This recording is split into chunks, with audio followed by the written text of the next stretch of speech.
Hello, everyone, and welcome to another Irish Sports Daily video from irishsportsdaily.com.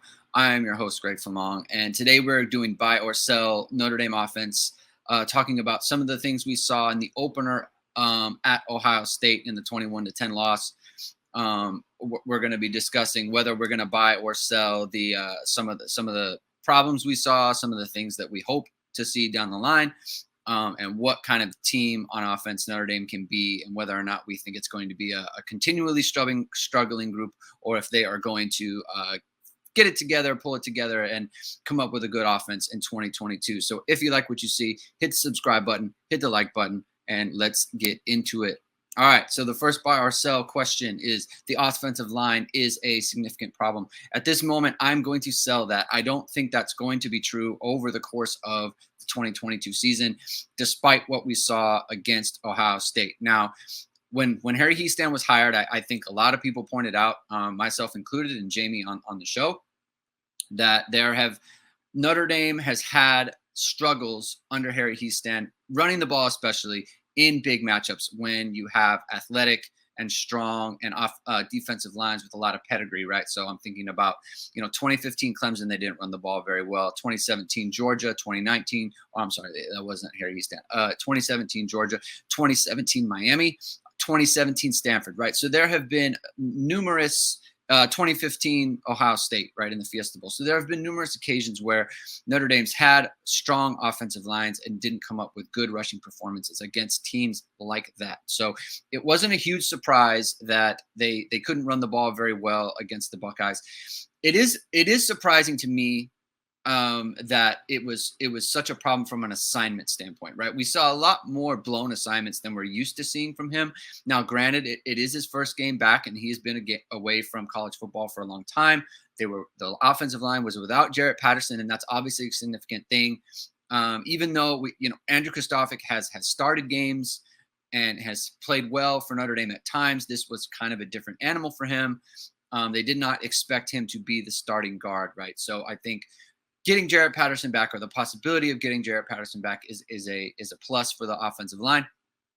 And so when it says on the screen, history says no in the short term, what I mean by that is, in the short term, Notre Dame has a bunch of defensive lines that they're going to go up against that don't have the type of personnel that Ohio State has, right? They may not see a defensive line like that until they get to Clemson. Now, obviously, BYU brings a pretty strong group, but it's a different type of animal going against BYU than it is Ohio State or Clemson, right? So I think Notre Dame has that going for them. And there is one significant difference between Harry Hiestand struggling and Jeff Quinn struggling. Now, when Jeff Quinn's group was kind of scuffling a little bit, and they didn't really have it together, you didn't just see it in the big games, you saw it in with the lesser opponents as well, right? So go back to 2018, right? They struggled in the opener against Michigan from a blocking standpoint, and that was understandable given Michigan's defense was really good that year. But then they struggled against Ball State in the next game as well. That's not something we've seen from Harry Hiestand historically, right? Harry Hiestand is the type of coach that he can get his guys ready to go against the lesser opponents. When Notre Dame is supposed to dominate lesser opponents, they do so, right? So in the next couple of weeks, Notre Dame has Marshall, and then they have Cal. I'd be very surprised if that didn't turn into a much better situation for the offensive line. And then there is time to get things sorted out, right? So between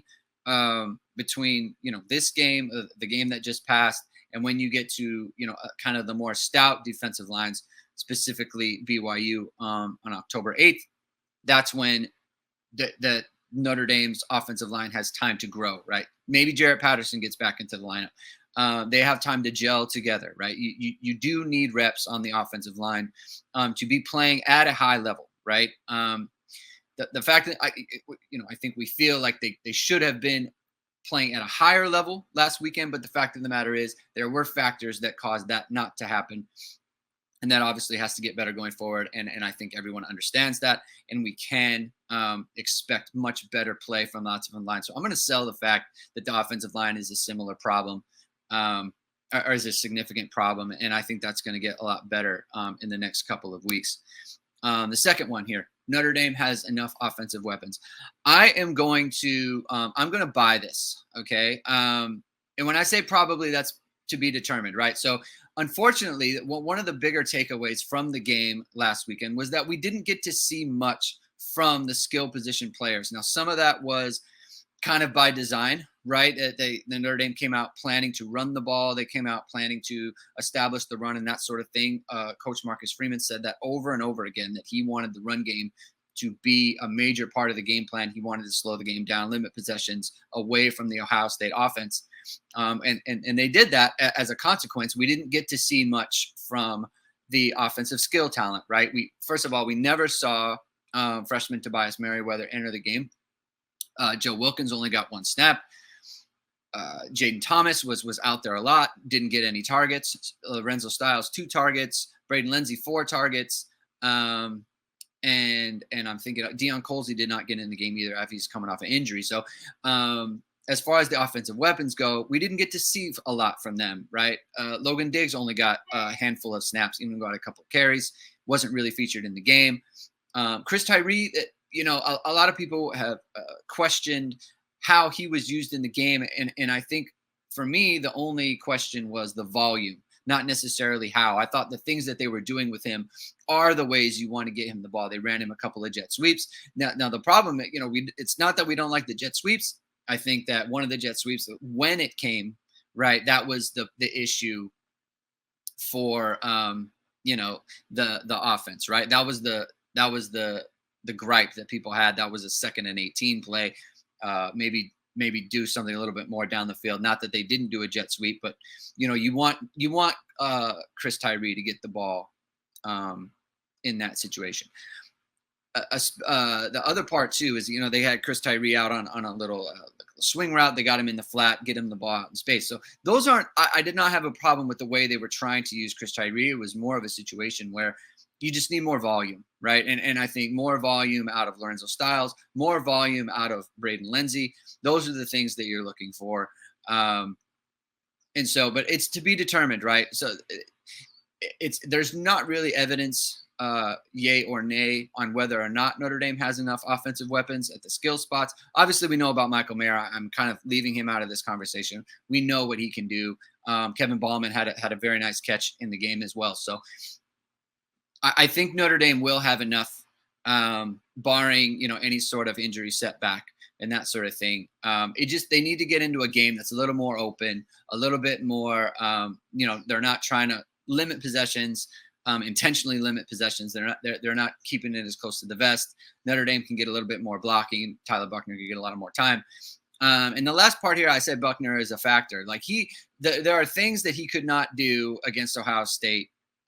As far as getting to the edge and utilizing his games as his legs as a real weapon in the running game because of their athleticism, right? They did a very good job of limiting his opportunities to use his legs and get out in space and make plays that way. Not every team is going to be able to do that, right? So Tyler Buckner, as a runner, is going to be a much bigger factor, especially in the way that teams have to game plan against him.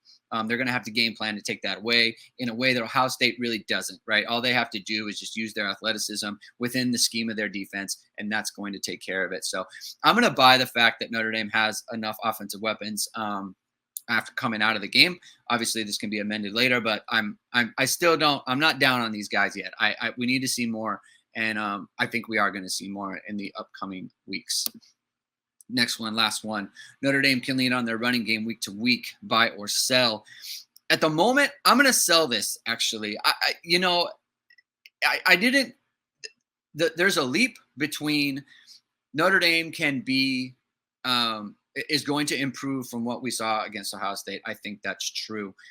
I don't think that Notre Dame can lean on them from a running attack, go against, especially not like teams that aren't the Marshalls of the world, right? Like against Cal or against North Carolina. Like North Carolina got thrown on, but they didn't necessarily get run on. And then against BYU and teams with a lot more stout defensive lines. I don't think it's going to be a 2017 situation where, you can have a quarterback that is 9 of 19 and you win a game 49-14. I don't think that's going to happen. I don't think they're going to have that type of running game in 2022. and therefore they need to pass. I think they need to pass to open up the run. I think the passing game needs to be a very big threat for this team. It can't be like 2017. It can't even be like 2020, right? Like I don't think that's going to lead to very good offense. I think they need to be able to throw the ball when they want. I think they need to throw the ball when other teams are expecting them to throw the ball. I think Tyler Buckner needs to be a dynamic thrower for this offense to be a caliber of offense that we would expect, um, in this era of Notre Dame football, right? Like they've been a top 20-ish offense, at least by the advanced metrics and that sort of thing, kind of like across the board.